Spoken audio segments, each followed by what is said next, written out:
Primero que quiero darles las gracias a todos los que puntualmente pues, se están conectando. Eh, Nosotros aquí en el Centro Hemato-Oncológico de Panamá, como saben, todas las semanas hemos estado organizando una serie de docencias virtuales de temas básicos en hematología que les ayuden en su práctica diaria.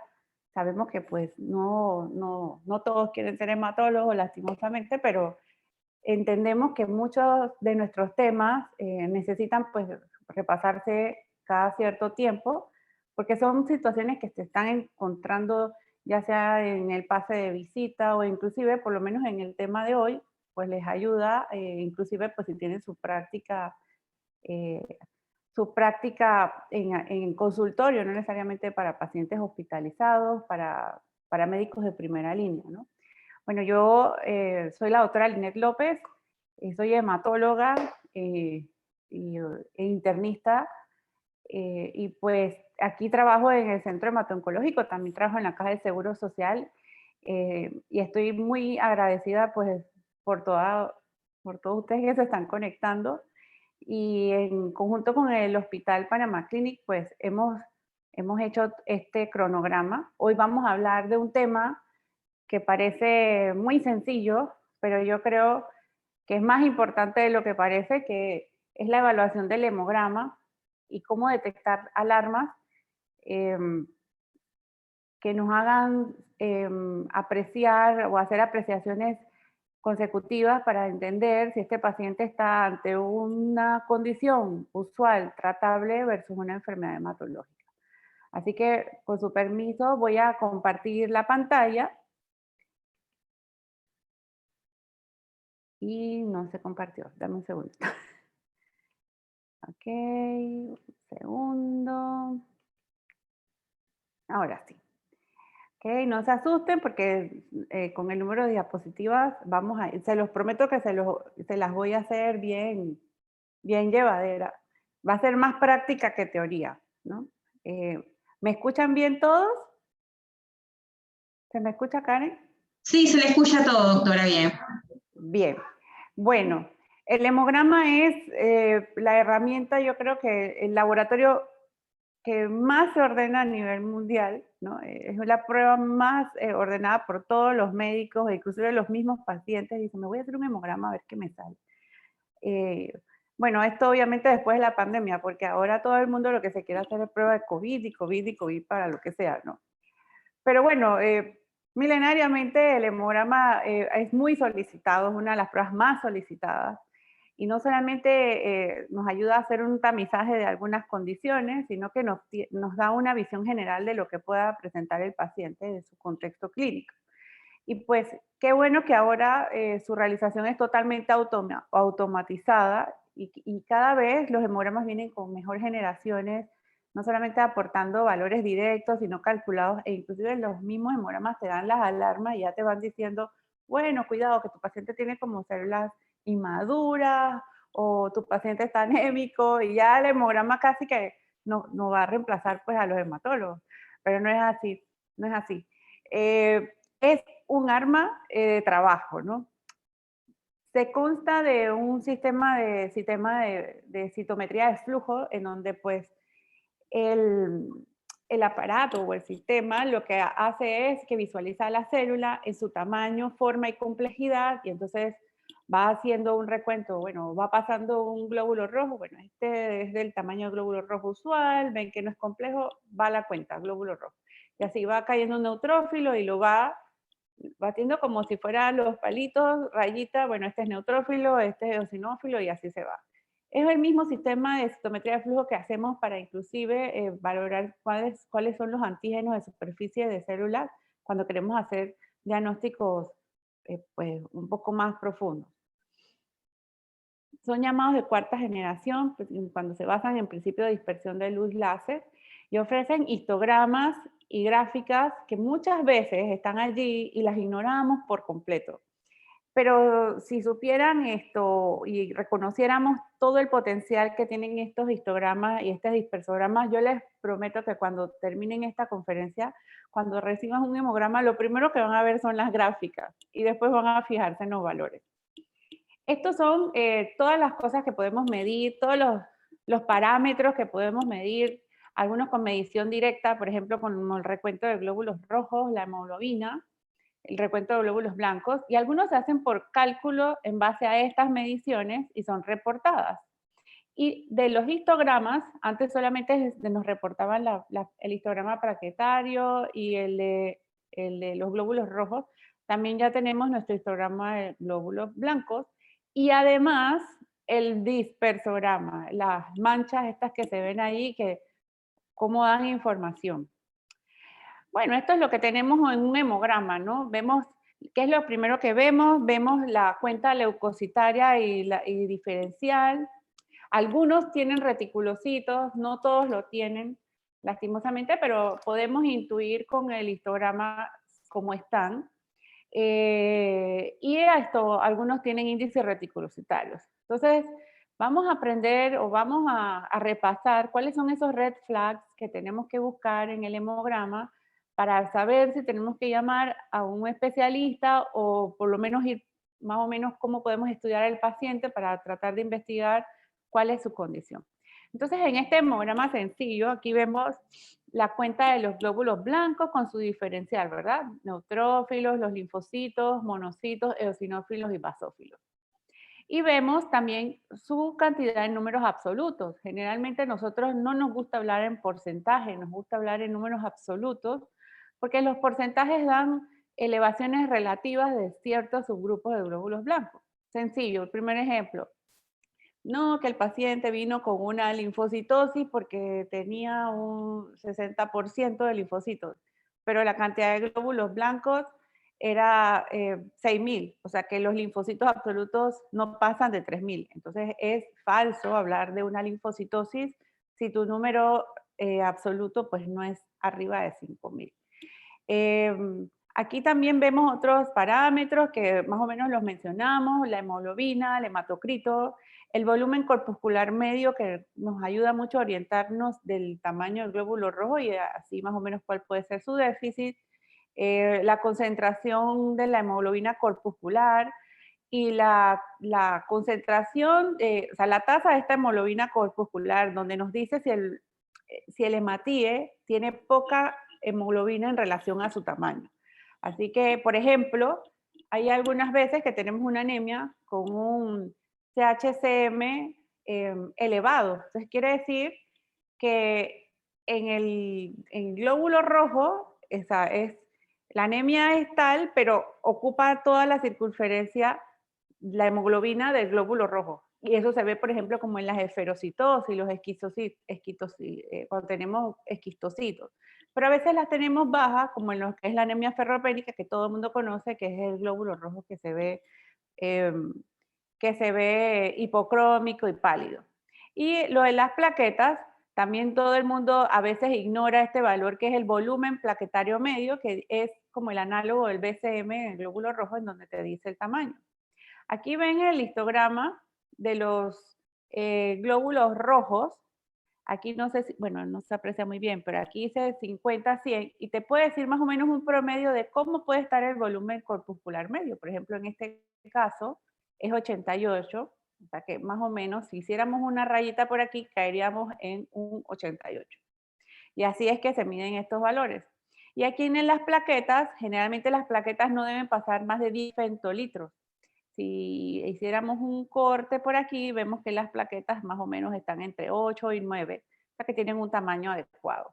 Y aquí vemos la curva leucocitaria, en donde la primera indica los linfocitos, la primera curvita, la segunda, ahí están los monocitos, eosinófilos, y por acá los neutrófilos.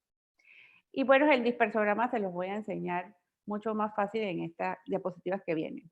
Entonces, lo primero que vamos a ver es qué se puede alterar en los glóbulos blancos. Recuerden que a veces muchos de estos valores son medidas promedio según la población, la etnia, ¿sabes? En qué país estás. Que quizás el valor de hemoglobina normal o de glóbulos blancos normal para una determinada población no es la misma que, por ejemplo, en otro continente. Así que siempre pueden existir algunas variaciones, ¿no?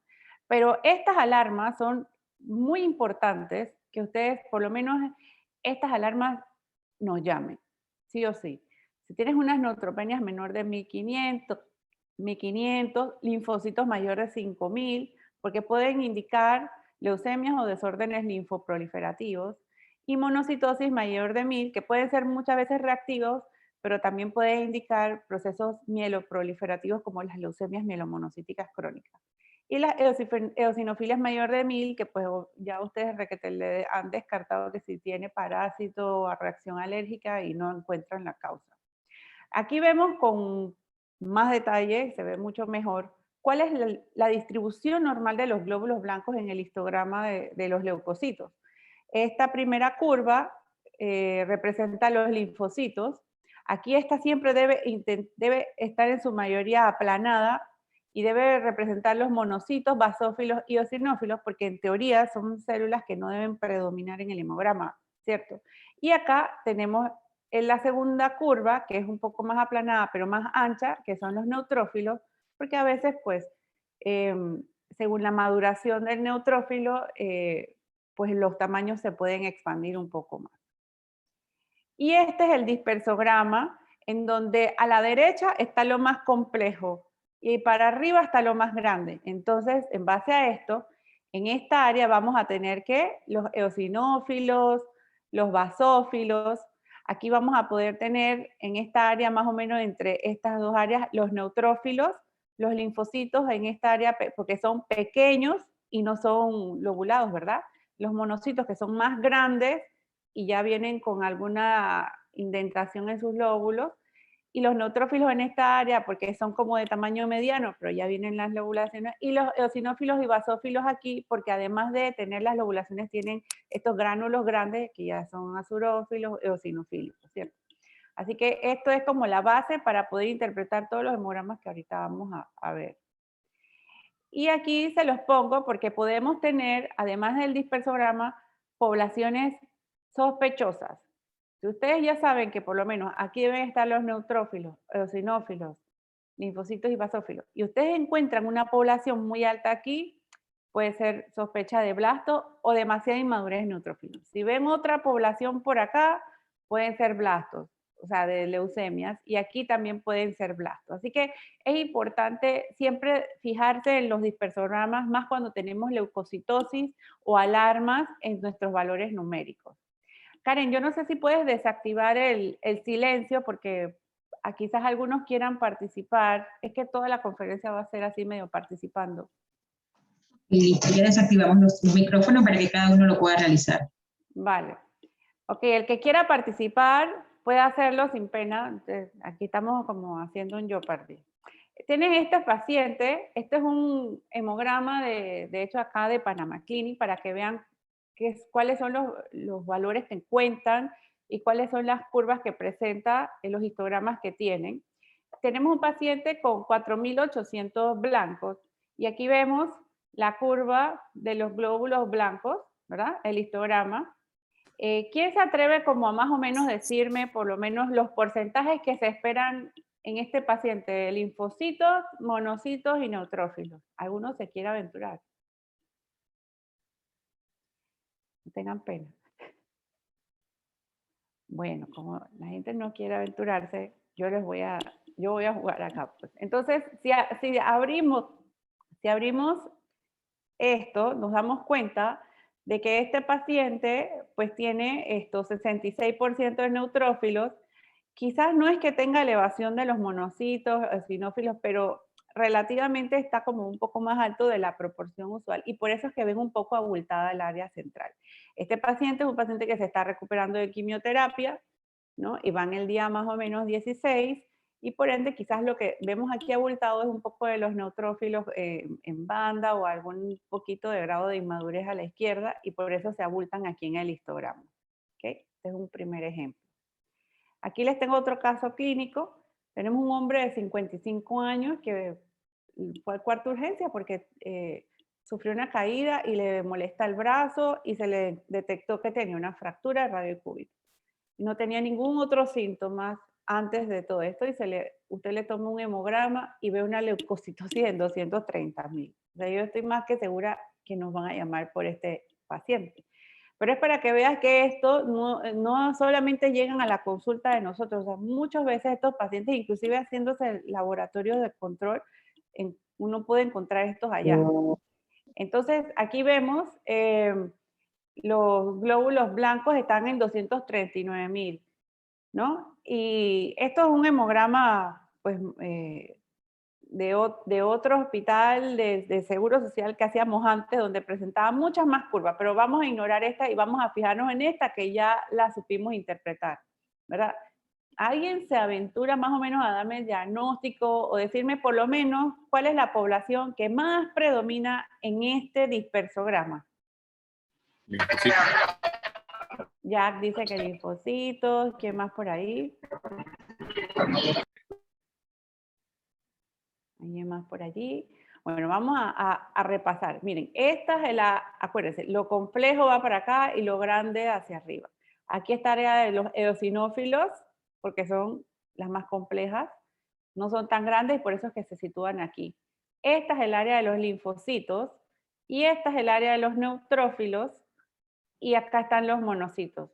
Entonces, generalmente los neutrófilos se deben quedar aquí. O sea, que algo está pasando que estos neutrófilos se ven como quizás tengan más inmadurez. Entonces, dicho esto, que ustedes tienen más neutrófilos y aquí como un poquito de monocitosis, ya más o menos están intuyendo cuál puede ser el diagnóstico.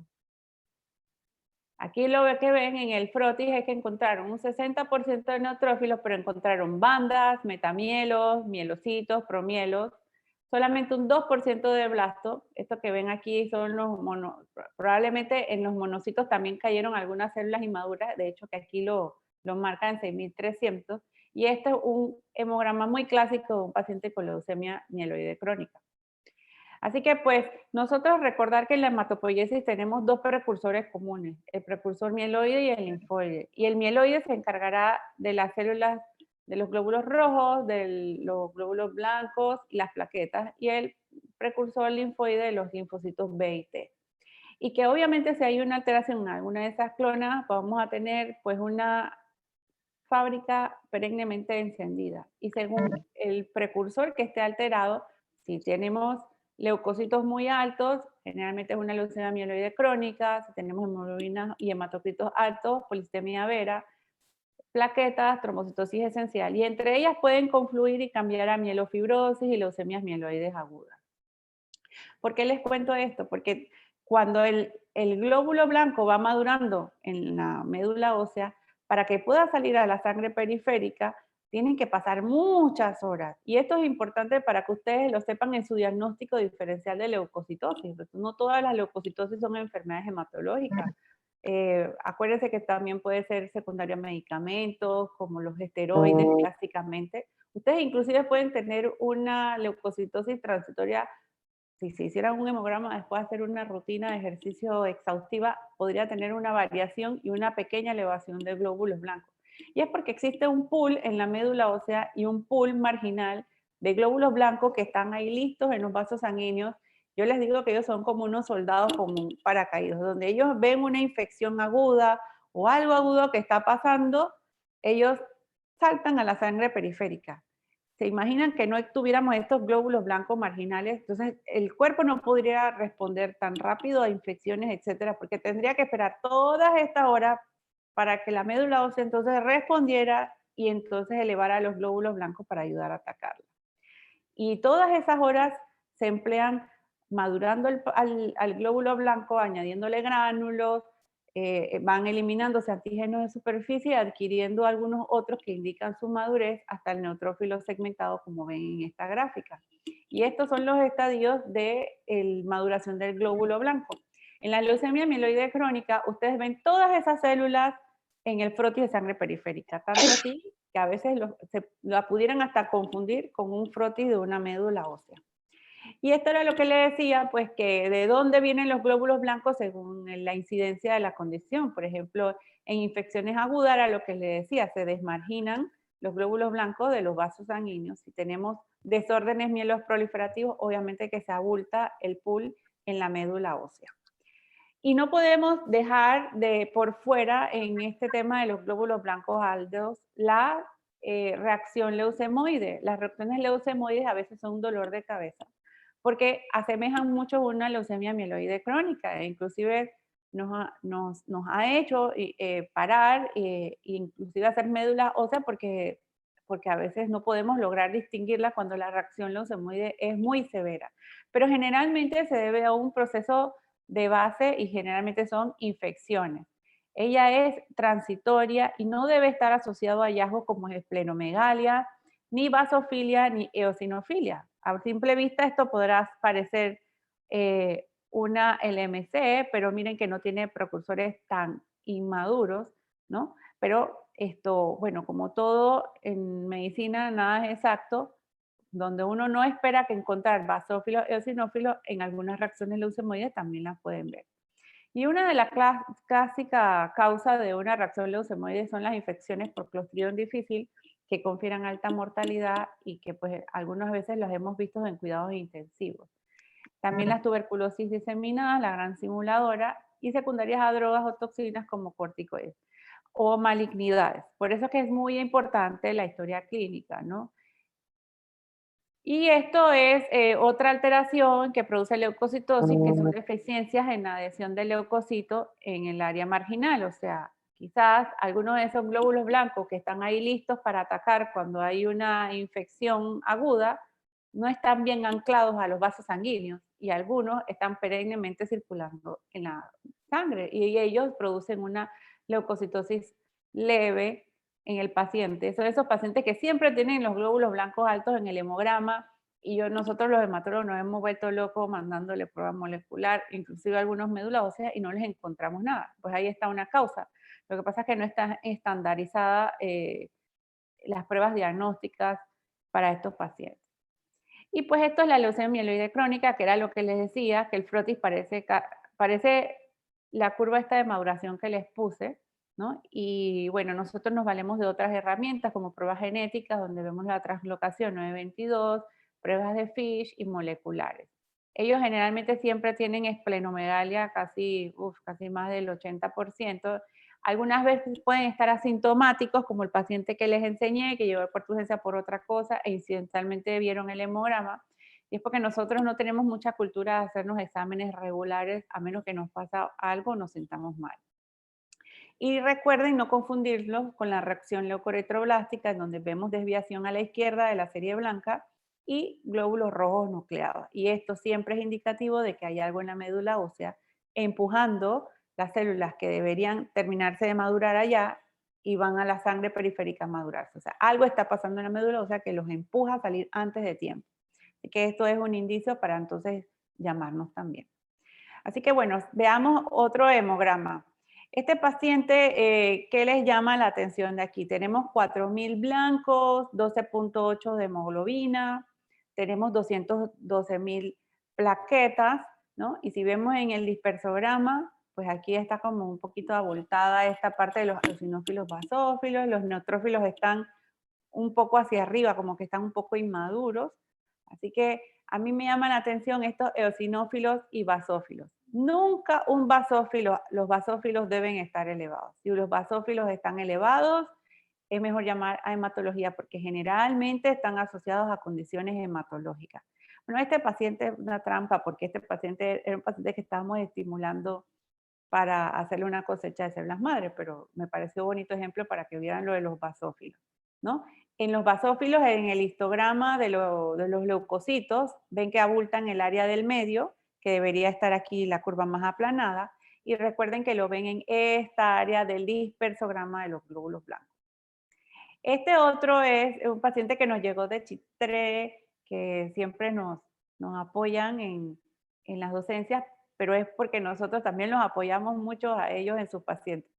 Y esta paciente me la presentó pues una doctora y ella solita me hizo el diagnóstico solamente viendo el hemograma. Yo nada más fui a hacerle las pruebas diagnósticas. ¿Y se atreven a decir cuál es el diagnóstico de este paciente?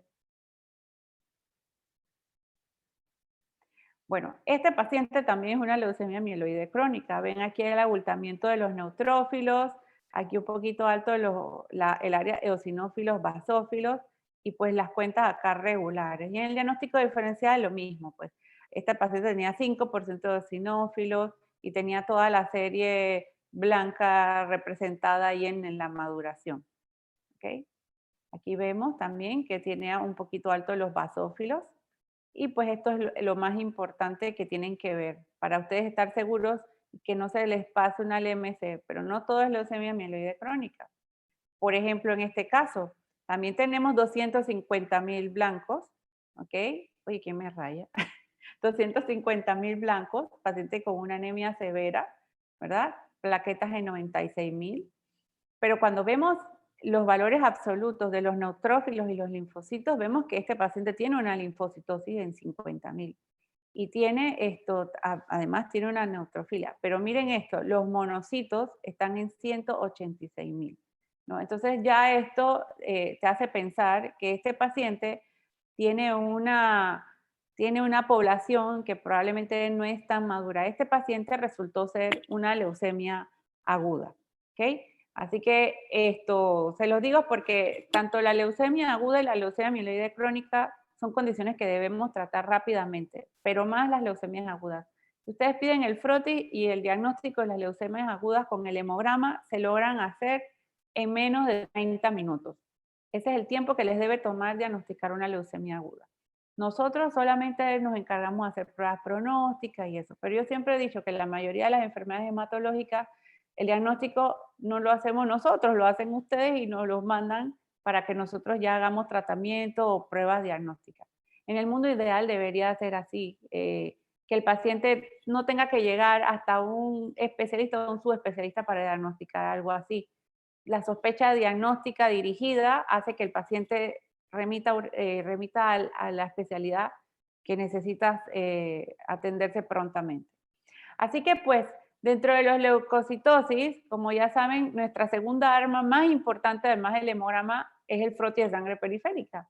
Y con eso entonces nosotros podemos ya hacer un flujograma adecuado para saber contra qué nos encontramos. Por ejemplo, si vemos blasto, ya sabemos que es una leucemia aguda y haremos médula ósea con estudios genéticos.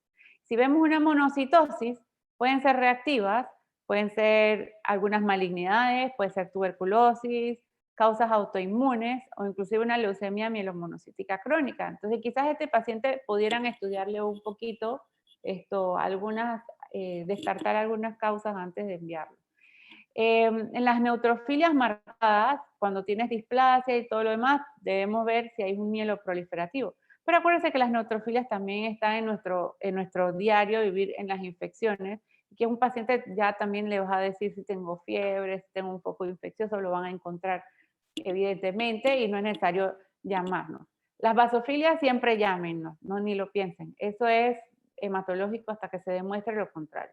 Y las eosinofilias son un lío porque a veces no las mandan y realmente la mayoría son reactivas, son muy pocas las que son por trastornos mieloproliferativos. Y las linfocitosis, recuerden que el valor mágico de los linfocitos alto es mayor de 5,000. Muchas veces son reactivas por procesos virales, infecciosos, etc. Pero si tienes una linfocitosis asociada a otras citopenias o que te persiste a pesar de que ya le diste un seguimiento en 2 semanas, entonces es mejor, después de haber evaluado el frotis y saber que no hay blastos allí, es mejor referir a hematología para descartar un desorden linfoproliferativo. ¿Okay? Aquí están los diferentes desórdenes linfoproliferativos que podemos tener con una linfocitosis, pero miren el montón de cosas reactivas, desde estrés, desórdenes autoinmunes, endocrinos, infecciones virales, algunas infecciones bacterianas también te pueden dar linfocitosis como clásicamente sabemos. Y por ejemplo aquí hay un ejemplo de esta linfocitosis, ¿no? Aquí ven un paciente que vino con 32,000 blancos y ven que los linfocitos, no digamos 73,8, vamos ahora a hablar en número absoluto, ¿verdad? Tenía 23,000 linfocitos. Este paciente pues tenía hemoglobina normal y las plaquetas un poco bajas con un BPM, con un volumen plaquetario medio en 103. Así que pues esto les llama la atención. Este es un paciente que pues además de esto vino con un poco de fiebre y pérdida de peso. Aquí ven en el histograma de los leucocitos, casi que parece un histograma de un glóbulo rojo, porque todos estaban aquí encasillados en los linfocitos. Parecían ser linfocitos maduros según esto, ¿verdad? Pues si fueran más inmaduros, se hubieran distribuido más en el medio de la curva. Y ven en el frotis de sangre periférica que sí, pues en efecto se trataba de linfocitos, ¿no? Maduros, y generalmente esto que ven aquí son células aplastadas porque eran demasiados linfocitos, ellos se les llaman smudge cells, y es muy clásico verlo en la leucemia linfocítica crónica, que dicho sea de paso, en teoría es el desorden linfoproliferativo más común mundialmente, lo que pasa es que está subdiagnosticado. Entonces, hablando un poquito de la serie roja, dentro de nuestra próxima línea celular que debemos ver, pues clásicamente en la facultad nos habían enseñado que lo primero que había ver era el BCM y después entonces los reticulocitos, que sí microcítica, pero ahora tiene más valor la clasificación, ver si es una anemia regenerativa o no regenerativa. Pero por supuesto que hay algunos otros índices que nos ayudan en la sospecha diagnóstica de los pacientes que tienen anemia. Entonces, realmente el BCM está producido por el cálculo de distribución de los volúmenes individuales de los glóbulos rojos. Y sabemos que a veces podemos tener BCM altos, falsamente elevados o artificialmente elevados, por aglutinación, como ocurre en el conocido fenómeno de Rouleaux, en los pacientes con mieloma múltiple, y cuando hay aglutinación por anemias hemolíticas, o cuando el paciente tiene mucha paraproteinemia, ¿ok? También en los pacientes con hiperglicemia. Y el índice de distribución eritrocitaria solamente te dice si el paciente tiene anisocitosis, o sea, si tiene glóbulos rojos chicos, grandes, medianos, de varios tamaños, ¿no?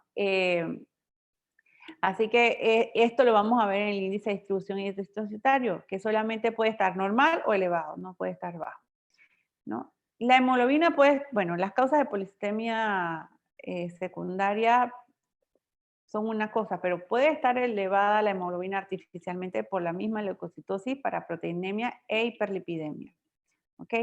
Y si ustedes se fijan cuáles son las alteraciones que producen un índice de distribución eritrocitario elevado en base al BCM, las microcíticas generalmente son por deficiencia de hierro, porque a veces pueden tener anemias microcíticas con un índice de distribución normal que puede entonces indicarle que el paciente puede contar con una talasemia. O el paciente puede tener un índice de distribución elevado con macrocitosis, generalmente eso es en las deficiencias de B12, folato y en trastornos mielodisplásicos. Así que en estos histogramas no solamente podemos ver cambios de tamaño, sino que podemos ver dos poblaciones, ¿no? Este es el histograma normal. Generalmente este es el valor de 100 y este es el valor de 30, pero algunas te ponen más mediciones para que uno más o menos estime cuánto puede ser el valor del BCM en estos pacientes. Habiendo visto esto en 120 y en 60, pues este BCM probablemente está como en 100, ¿verdad? Así que lo que habla es como un poquito de macrocitosis. Y en algunos hemogramas también, así como en los glóbulos blancos, recuerden que para la derecha lo complejo, para arriba lo grande. En este caso, para la derecha es lo que tiene mayor concentración de hemoglobina y para arriba lo grande. Así que si la población está aquí, es una anemia macrocítica, pues que no tiene tanta concentración de hemoglobina. Si la anemia está acá, pues estamos hablando de que quizás es una anemia macrocítica, y si la vemos por acá, microcítica, ¿cierto? Y en algunos tenemos inclusive estos dispersogramas en donde nos miden también qué cantidad de reticulocitos hay. No todos los hemogramas lastimosamente lo tienen, pero si los ven aprovechen esa información porque aquí lo que marca es la intensidad de la fluorescencia y recuerden que los reticulocitos estos son policromatofílicos, ¿no? Así que pues muchas veces podemos ver esto. Esta es la curva de Prince-Jones, en lo que te dice pues cómo está el BCM, pero a veces podemos tener curvas bimodales. ¿A quién se le ocurren algunos ejemplos de curvas bimodales?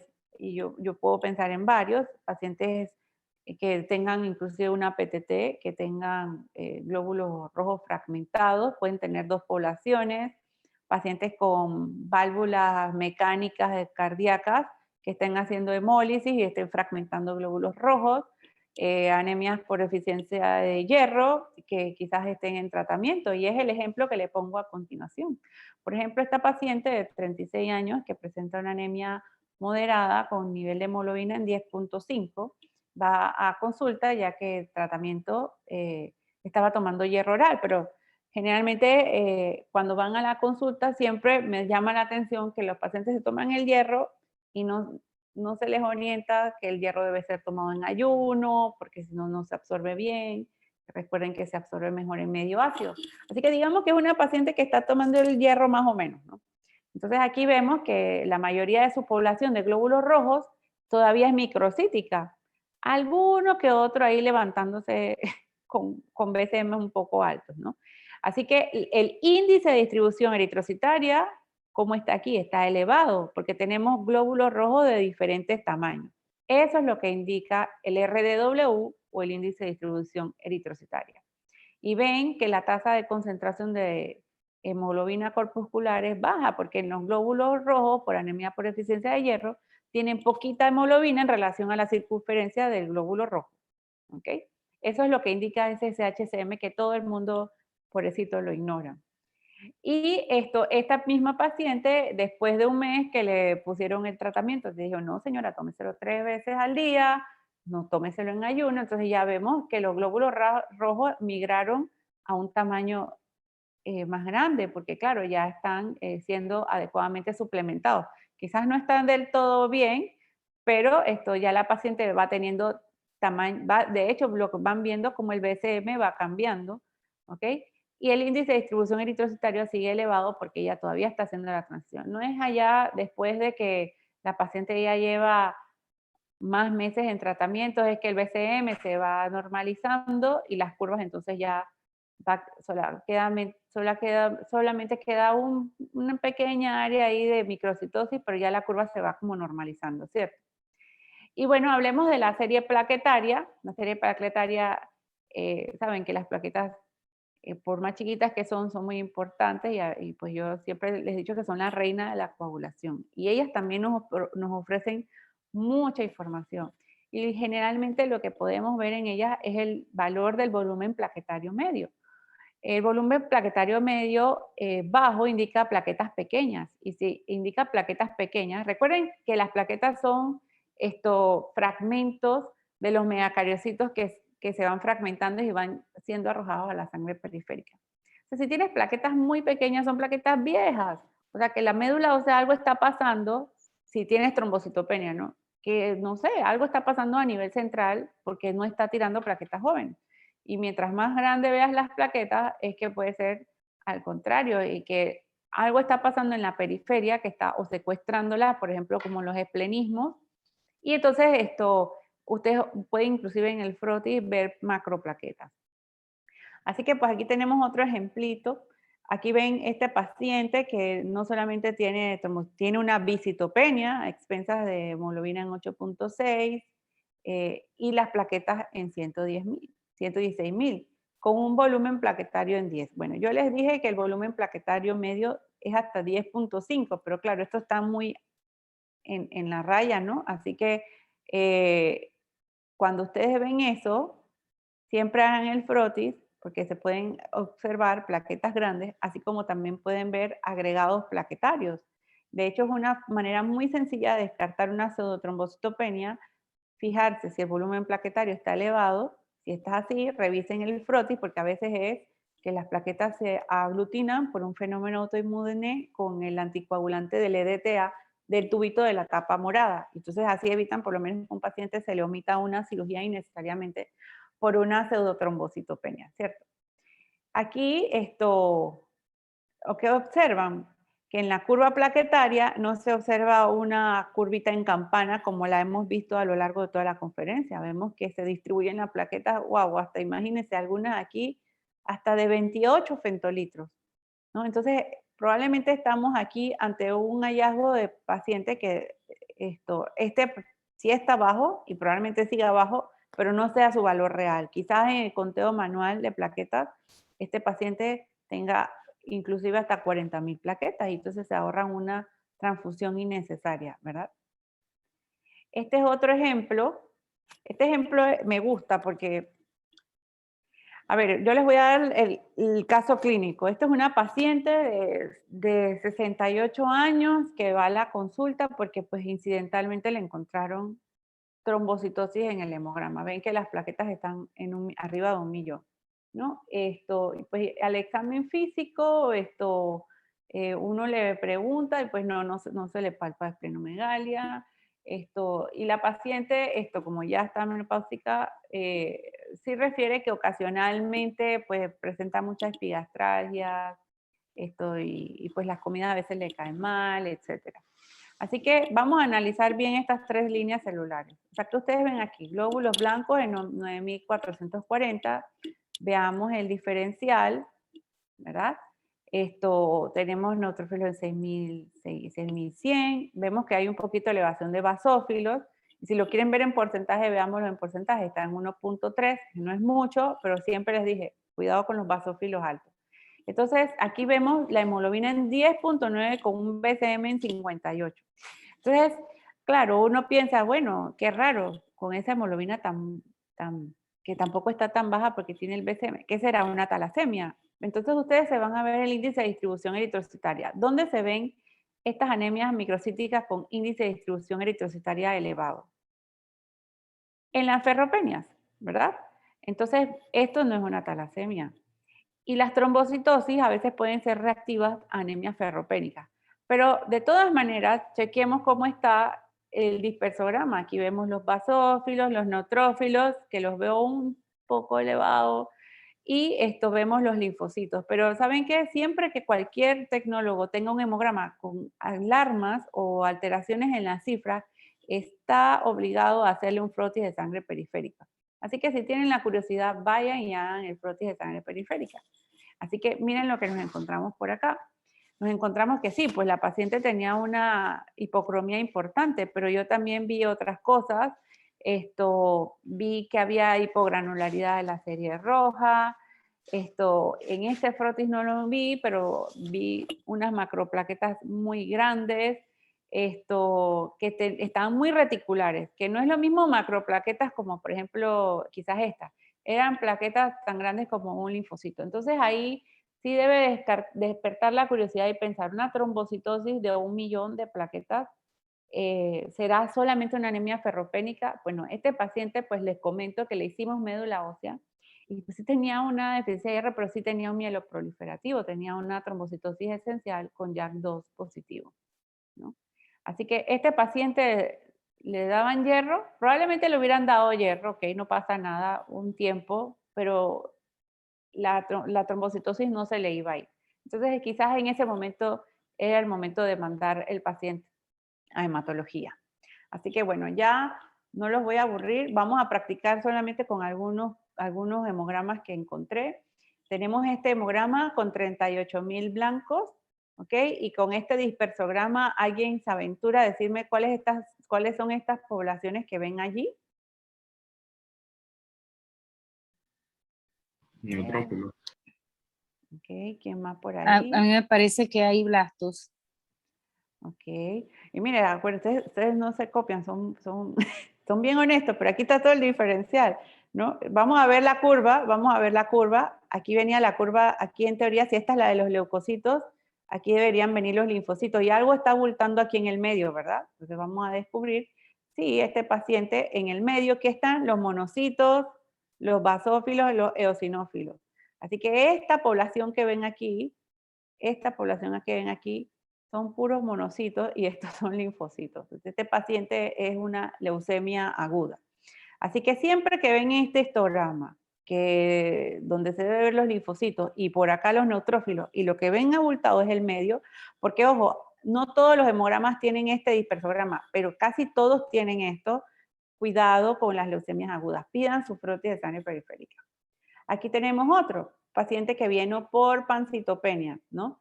Vemos los glóbulos blancos en 3.500, hemoglobina en 7.5, plaquetas en 43.000, ¿ok?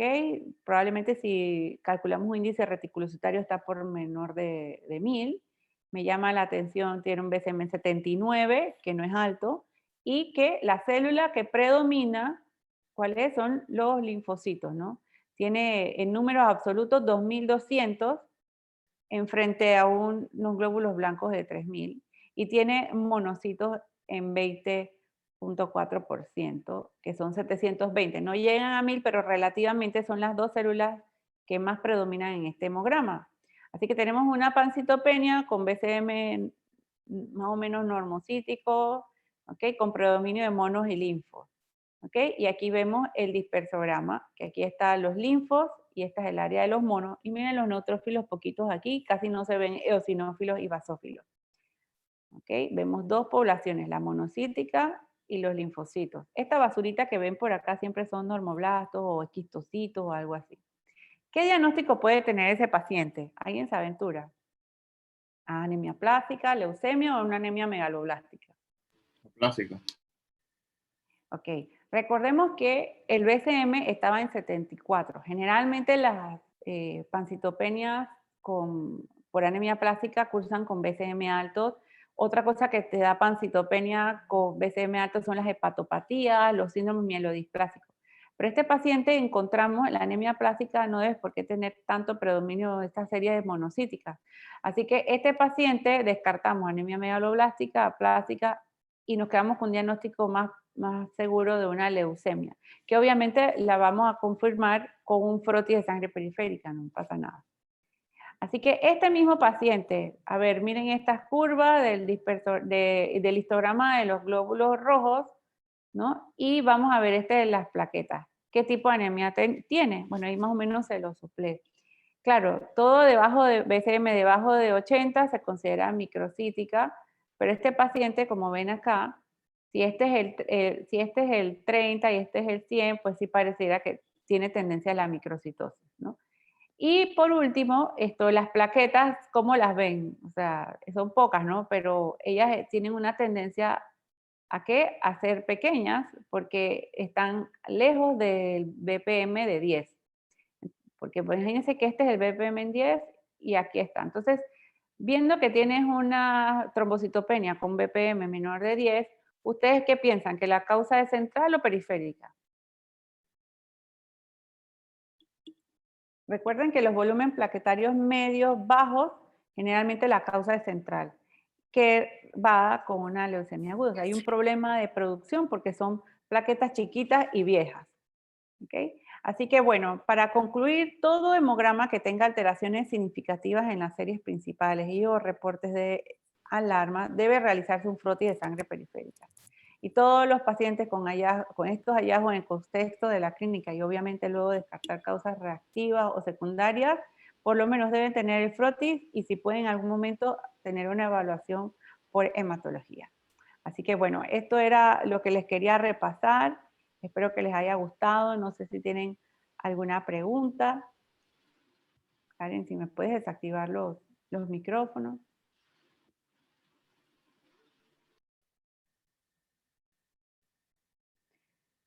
Listo. Bueno, entonces yo creo que quedó clarito. Estoy segura que cuando van a ver los hemogramas, ahora se van a fijar en todas las curvas, van a tener quizás más detalles en los diferenciales para tratar de hacer un mejor diagnóstico diferencial. Esto es un laboratorio de día a día y deberíamos manejarlo como quien dice al 100%, ¿no?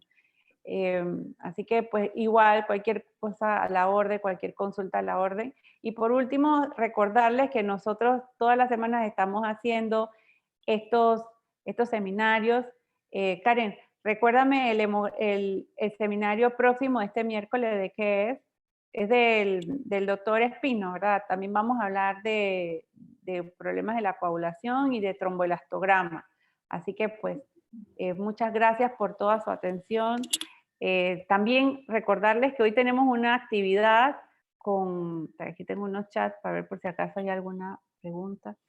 También tenemos hoy una conferencia a las 6 de la tarde, la participación de coloproctología y oncología para temas de casos clínicos de CA de colon. Están también cordialmente invitados, con mucho gusto, si me escriben o le escriben a la administración, le podemos pasar el link. Así que bueno, era eso. Muchas gracias por su atención. ¿Perdón? Sí. Ella se fue de la caja. No sé. No, sí, ya fue, pero siempre estaba en la privada. Pues. Yo nada más la veía en los turnos. Oye. Bueno, gracias por su participación y que tengan bonita tarde. Nos vemos en una semana. Hasta luego.